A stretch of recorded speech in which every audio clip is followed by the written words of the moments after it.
रामकृष्ण हरी. हो तसे जो अंती कैसा दुःखप्रद सर्वथा विशद तेही केले. आता तामसासी रुचे जो आहार तोही सविस्तर सांगू तुझ. मागे पुढे पाहू नको ऐकायास येईल किळस जरी तेथे. पुजले उच्चिष्ट बक्षिता यथेष्ट नेणे अनहित आपुले तो. आवडीने सेवी शिळे पाके अन्न खातसे आंबोण म्हैस जैसी. किंवा अर्धे कच्चे राहिले शिजवण गेले करपोन ना तरी ते. ऐसे रसहीन राखोंडी समान तयानुचे अन्न तामसासी. ऐसे परिपक्व रसाळ जे साच अन्न ते नव्हेच ऐसे मानी. यदा कदा दैवे लाभले सदन्न होय ते आंबोन दुर्गंधीत. तोवरी कळोन ठेवितो जतन सावजा मारून व्याघ्र जैसा. ना तरी होऊन गेले बहुदिन म्हणून सडून गेले जे का. शुष्क स्वादहीन किंवा बदबदीत झाले कृमीजात ऐसे अन्न. तेही जैसे बाळ टाकी कालवून तैसेच चिवडवून निज हाते. मग गोतांबील तयाची करोन सवे बैसवोन बाईनेसी. तैसे दुर्गंधीत एका ताटी खाय तेव्हा सुख होय तया लागी. परी नाही तृप्ती तेणेही म्हणून सेवी निषिद्धान्न पातकी तो. पाहे चमत्कार अन्न जे सदोष आवडे विशेष तेची तया. अपेय ते प्यावे अभक्ष भक्षावे धरी जीवे भावे ऐसी हाव. जयाची आवड ऐसीच केवळ त्याच क्षणी फळ मिळे त्याचे. तत्काळ तो होय पातकाचा धनी घालिता वदने निषिद्धान्न. नवे ते भोजन अन्नमिषे जाण होतसे सेवन यातनांचे. होता शिरच्छेद कैसी व्यथा जीवा. उडी घेता किंवा अग्नी माझी स्वये कोणी याची प्रचिती का पाहे. परी हेही साहे तामस तो म्हणून आता तामस आहार सेविता साचार फळ काय. हे तो वेगळे का हवे सांगा यास. म्हणे श्रीनिवास पार्था लागी यावरी आहार सारखेच जाण. प्रकार हे तीन यज्ञाचेही तरी तीही माझी सात्विकांचे वर्म.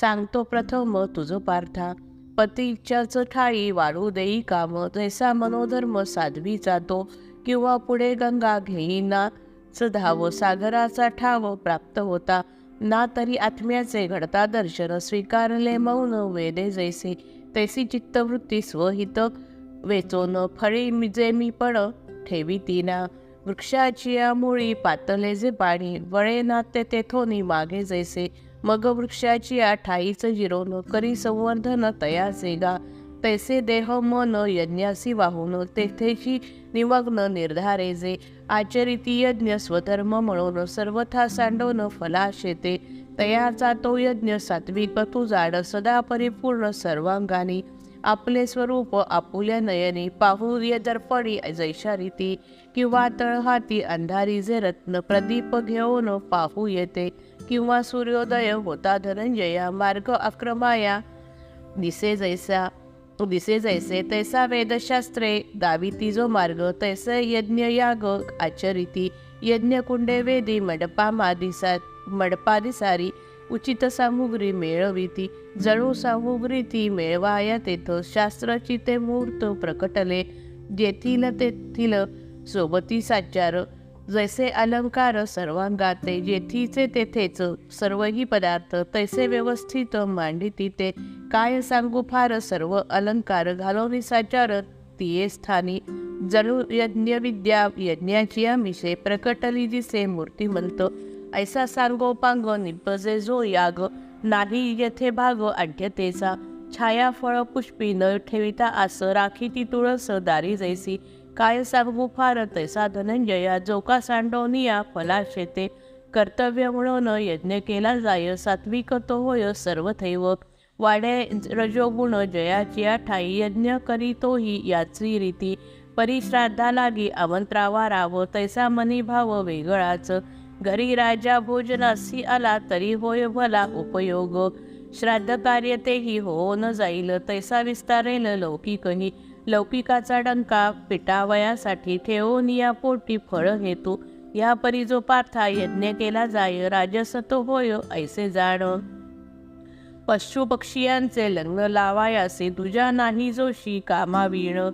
व्यापात्या परी तामस यज्ञा लागी साच दुराग्रह हेच मूळ होय. वाऱ्या लागी जैसा वहावया पाणी मुळी नसे काही दरबंद. किंवा मृत्यू लागी जैसा का मुहूर्त लागेना निभ्रांत पहावया. ना तरी निषिद्ध जाळावया काही अग्नी लागी नाही भय जैसे. तैसी यज्ञी स्वैर करीती वर्तन विधी ते सांडोन तामसी ते. वेदमंत्रांचे तो नावचिना तेथे विधी विधाना ते पुसे कोण. माशी सही जेथे खावया ना अन्न ब्राह्मण भोजन कैसे तेथे. ब्राह्मण तो वैरी ऐसा जेथे भाव तेथे कैसा ठाव दक्षिणेसी.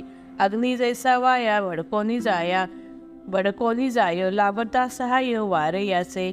किंवा निपुत्रिक मरे जरी कोणी सर्वस्व लुटोनी नेती त्याचे. जय जय रघुवीर समर्थ.